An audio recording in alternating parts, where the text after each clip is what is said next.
Notice of motion, Councillor West, Bay Trail. Yes, Mr Mayor. I move that officers prepare a report on the Bay Trail alignment, proposing that we minimise the removal of foreshore vegetation for the completion of the Bay Trail to Mordialloc by planning to, just put my specs on, standardise the road lanes as far as possible to the width of the road lanes alongside the recently completed section of the Bay Trail from Sharman to Cromer Roads in Bayside. Secondly, providing for parking in the left-hand traffic lanes. Thirdly, preventing encroachment into the foreshore vegetation for an extra parking lane. Fourthly, that the Mayor Councillor Eden writes to the Roads Minister Luke Donnellan seeking a meeting to discuss these matters. Do we have a second? Councillor Staikos. Councillor West. Mr Mayor, I would point out that the Bayside section is standardised. That's the Vic Road standard that Council was written to. Council had letters from both of the previous roads ministers, both Minister Pallas and Minister Mulder, giving Council permission to standardise the road lanes to exactly the width that Bayside's using, which is 3 metres for the 2 central lanes, 3.7 metres for the outer lanes, and in areas where it's significant vegetation, where in fact our officers aren't planning to have parking, then you can narrow the outer lane there to 3 metres, and that would make a huge difference to the amount of vegetation we could retain in that environmentally significant section, sort of roughly from the Mentone Hotel to the Mentone Lifesaving Club. So I think that the issue of parking in the left-hand traffic lanes happens in just about every other road. I did have a list somewhere. In the attachments, I think I've listed a number of roads where there's parking in the left-hand traffic lane, and I can't see why this one should really be any different. Council's already resolved, it was Councillor Brownlees' motion, to minimise the removal of the foreshore vegetation for the completion of the Bay Trail to Mordialloc. And most of the submitters who've supported a back-of-curb Bay Trail but want to protect the environmentally significant foreshore vegetation and the pleasant, shady, sandy walking trails are likely to welcome finding ways to minimise the encroachment of the Bay Trail onto the foreshore. And I included some pictures in the back here of the destruction that took place in the last stretch, and of a typical section of Bay Trail through Bayside where the vegetation hasn't been so much removed. The beach road lanes through Kingston are wider than through Bayside, where Vic Roads worked with Bayside Council to minimise the impact of the Bay Trail on the foreshore by adopting the cross-section that I just described, 3 lanes of 3 metre width with a 3.7 metre wide lane on the residential side, should be providing a total pavement width of 12.7 metres. And I don't think I need to go any more. I think it's pretty clear what the purpose of this amendment is. It's to guide officers in producing the next report. Officers have done a really good consultation process this time, and I attended a couple of the sessions. It's pretty clear to me that most people want the back of curb trail, and also most people, I think, also want vegetation, the vegetation removal minimised. They don't always realise which bit is being minimised and how, but I think this will be generally accepted. Thank you, Mr Mayor. Thank you. Councillor West. Councillor Staikos, did you wish to speak? Are there any other councillors wishing to speak? Councillor Brownlees. Thank you, Mr Mayor. I find this motion unfortunately a little bit unnecessary, and I say that because Councillor this West, hasn't could you turn your microphone on? been around just 7 years. It's been around over 20 years, and we finally made a decision last year, a very important one, based on the data gathered at all those on-site consultations and meetings over about a year, that 82% of the people wanted a particular outcome. Do we disregard them now and treat their views with contempt? I would hope not. because of one councillor's personal viewpoint, and that's what it is. Councillor West made the issue just then about mentioning those roads. I only bought volume 1 of the Bay Trail stuff with me tonight. It's in actually volume 2, which refers to exactly those streets in almost the same listing. And they're streets in Hughesdale and they're streets in Glen Ira, and they're not Beach Road. They're very different streets. And I haven't seen a substantial argument or no community request that we should change the original decision. And why I said the motion is really unnecessary, because if we look at the original decision that we're dealing with, it was about officers seeking relevant statutory approvals and undertaking detailed design for a backer curb. That's being done. That's being done at this point in time. They're going to receive a further report back to Council on the impact of the Bay Trail on Beach Road vehicle parking and mitigation options following a response from and discussion with Vic Roads. We're aware of trying to prevent the loss of vegetation. That was a previous motion that Council dealt with. The officers are dealing with that, and they're going to talk to Vic Roads. They're going to consider the impact of parking prior to the final endorsement of a preferred Bay Trail or not, which will come back to Council for us to do. We don't need to preempt what they're doing now. We let them work. They know what's required.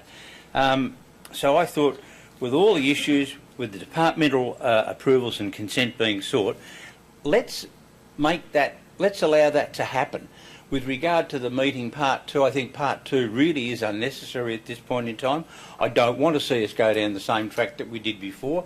If we did, Mr Mayor, I would hope this time it would include all the ward councillors who were very much involved in this particular process, because in the end, if we take parking away from an area on Beach Road, which I hope we don't, it'll be the central ward residents that are going to be affected, because if there's no parking when the people come to the beach, which is very popular, where are they going to go? Straight across all the side streets. And I don't want to see us introduce parking things that are very hard to maintain. Councillor West mentions, quite rightly, the area of Bayside that has been narrowed between there and Cromer Road, and that was agreed to do because there is no beach there. On that particular area, south of Sharman Road, there is no beach. We have 13 continuous kilometres of beach, Mr Mayor, that really the people in our city, and unfortunately some surrounding areas of Springvale, conclude. Love it. So, Mr Mayor, I certainly wouldn't be supporting it, because I think at this point in time, let's wait till we get those reports back. Are there any other councillors wishing to speak? Councillor Gledhill. Thanks, Mr Mayor. Councillor Brownlees has covered off on it pretty well. I would just also note that those areas of Bayside that are referred to in point A, as Councillor Brownlees pointed out, there is no beach there. There's also no standing. There is no parking there. So that is as far as Kingston goes, and in terms of access to the foreshore, that's just not on. What this I was surprised when this came up. This talk of this notice of motion came up, even though we didn't get time to discuss it, as you had indicated you wanted to happen with notices of motion. But we do have Vic Roads, I think, not far from providing feedback to officers, or officers coming back to us as a result of their discussions with Vic Roads. So, you know, as we had decided back in September last year, that was all part of the process, and to get the advice, we've got a number of stakeholders: Bicycle Victoria, we've got Public Transport Victoria, we've got the police, we've got the schools, we've got the residents. All that information was to be fed into a report that would continue to inform council, and then we could get on with finishing this saga that's been going on for 20 odd years. The notice of motion really is not considerate of people living in the side streets either, and I've had probably a dozen calls since this appeared online, and obviously there's a number of people who are now looking at our agendas online, which is good. That's what we put it there for. I've had about a dozen calls, people concerned. They're not people who live in Beach Road or right on the foreshore, but they live in the adjoining streets. They are already under pressure with beach parking, and I think we're going to have a further discussion about how we accommodate people on the foreshore, but that's for another time. Certainly at the moment, I don't see any need for For this, I think it's preempting what is going to come back to us from Vic Roads. We'll be able to make better informed decision, because I think to assume that the whole area, and I would take issue with the point that there was destruction of the vegetation in the small part from Sharman Road to the Mentone Lifesaving Club. That was minimised. There was some removal of vegetation, certainly, but all the reports we received from experts said that had been minimised. The community overwhelmingly said, the 82% of people said, do what you did up there, do it the rest of the way down, and just get on with it. Stop talking about it. That was the message that we got, because we all, as Councillor West said, the ward councillors attended as many of those consultations as possible. I'm saying we don't need this now. Vic Roads are going to come back to us. Let's work with their report, and as was mentioned before, let's work with some facts conclude and get on with it. Thank you. Thanks, Mr Mayor. Before I ask if any other councillors wish to speak, Mr Nevins, could you just confirm where we're at in terms of getting communications back from Vic Roads, whether or not we're waiting on them or Mr Freer? Through you, Mr Mayor, officers have written to Vic Roads. We've followed up and had an initial meeting with their engineers to talk through the detail of this. They've asked that we undertake some surveys of Beach Road at typical cross sections, which is underway at the moment. We'll be then meeting back again with Vic Roads to provide them with those surveys and have the analysis undertaken of the capacity of the road to accommodate any change. We expect that will be done before Christmas. Thank you, Mr Freer.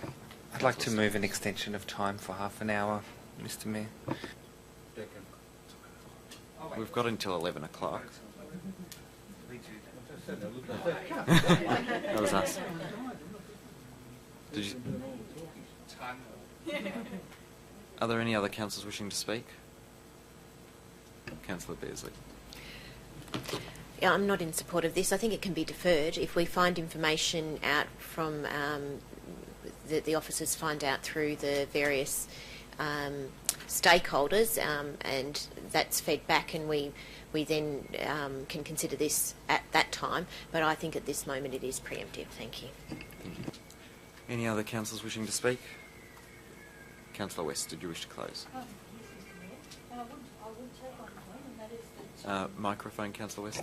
That is that, as Councillors Brownlees and Gledhill said, the section from Cromer Road to from Sharman Road to Cromer Road doesn't have parking, and the Vic Road standards say that it's okay to have 12.7 metre wide road in that section if there's no parking, if it's environmentally significant, and then you don't have parking. But where generally it should be 13.4 metres. So I'd propose to amend that slightly by adding, if I can, by planning to standardise. So at the end of point 1, just put in brackets 12.7 metres for environmentally significant areas.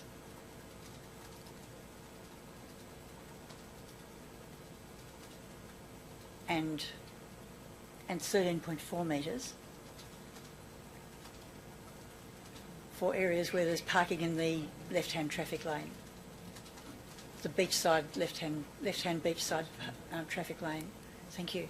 Is that just Councillor Staikos, are you happy with that addition? That just fixes that up, because yes, it's taken a while. So I guess we as a council, we have said that we should minimise the foreshore vegetation, but we've been conning people into thinking that we have been minimising the removal of foreshore vegetation. Instead, we've actually been taking a whole lot more vegetation than was necessary, and we've never given people a choice about that. We've never given people a choice about protecting more or less foreshore vegetation. No criticism of officers, they did a good consultation, but what they put to officers to the community was, do you want it back of curb or do you want it through the cliff top? And people very wisely said back of curb. We've never given them that choice. And thank you, Councillor West. If you could conclude. Yeah, and other councillors have in the previous council have voted to well, ostensibly to minimise the removal of foreshore vegetation, but in fact to maximise it by providing parking lanes in the foreshore and by refusing to narrow the traffic lanes by the extra metre or so that we could get off our traffic lanes and still have the Vic Road standard. Thank you. I'll put that motion to the council. All councillors in favour? All councillors against?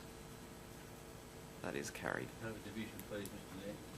Division's been called. All councillors in favour? Councillor West, Councillor Staikos, Councillor Oxley, Councillor Barth and myself. All councillors against? Councillor Beasley, Councillor Brownlees, Councillor Gledhill and Councillor Wah. That was carried. That now concludes our open section of the council meeting.